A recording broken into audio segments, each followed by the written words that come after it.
10 साल से इंतजार कर रहे हैं कि विधानसभा के इलेक्शन कब हो। हम इन इलेक्शनों का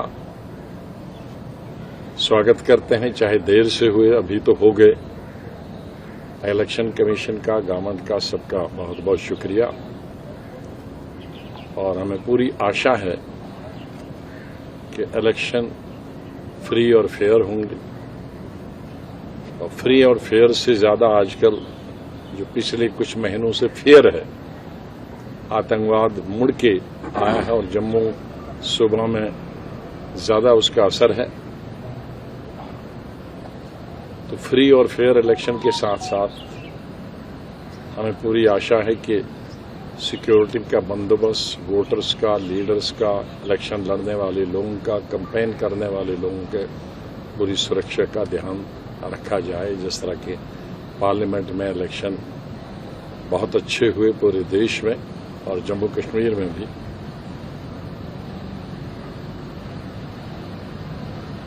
लोग इसलिए ज्यादा इंतजार कर रहे हैं।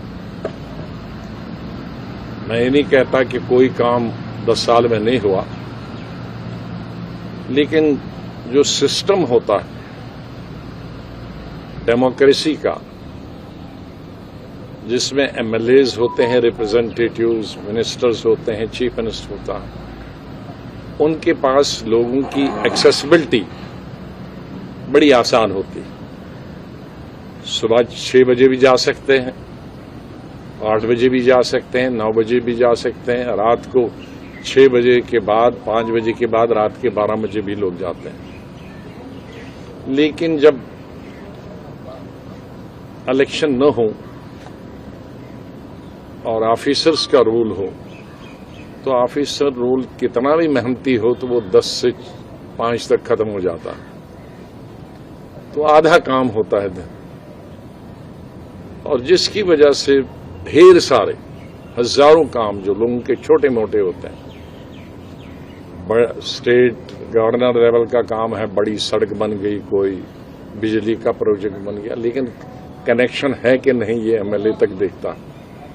स्कूल में टीचर है कि नहीं ये एमएलए की शिकायत और एमएलए मिनिस्टर के ध्यान में लाता है। हॉस्पिटल तो बना है, लेकिन उसमें डॉक्टर है कि नहीं। मुझे मालूम है कई जगह जहां 20-20 डॉक्टर थे हॉस्पिटल में, अब एक डॉक्टर 5-5, 6-6 साल से,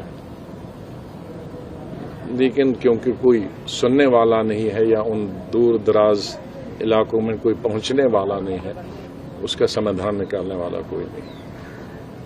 इसलिए लोगों को जो 10 साल से तकलीफ हुई है वो दूर हो जाएगी इस इलेक्शन के बाद। और एक इलेक्शन कमीशन ने एक अच्छा काम किया है कि पहले जो 8-8 फेजेस होते थे और 2-3 महीने चलता था इलेक्शन, कैंपेन करने वाले भी और लीडर्स भी तब तक थक के चूर हो जाते थे, उस इलेक्शन का फायदा ही नहीं होता था। अब इसको बहुत घटा के 1/3 तकरीबन समय में खत्म कर दिया, तो यही हमें बहुत खुशी है। सवाल ये नहीं है कि कौन पार्टी हुकूमत बनाता है, कौन सीटें कितनी लड़ता है, ये उतना जरूरी नहीं है।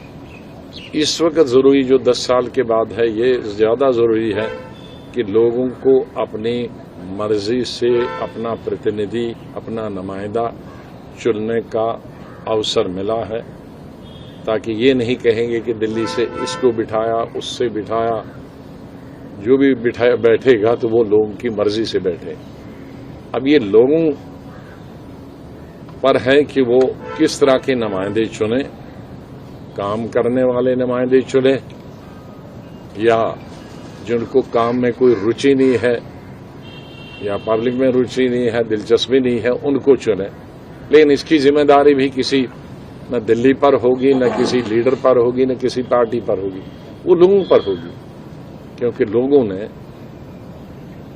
वोट उनके हाथ में। इस वक्त मास्टर कोई नहीं है। इस वक्त जो मास्टर हैं अपनी तकदीर का, अपनी किस्मत का, अपना लीडर चुनने का, अपना प्रतिनिधि चुनने का, वो मतदाता है, वो वोटर्स हैं।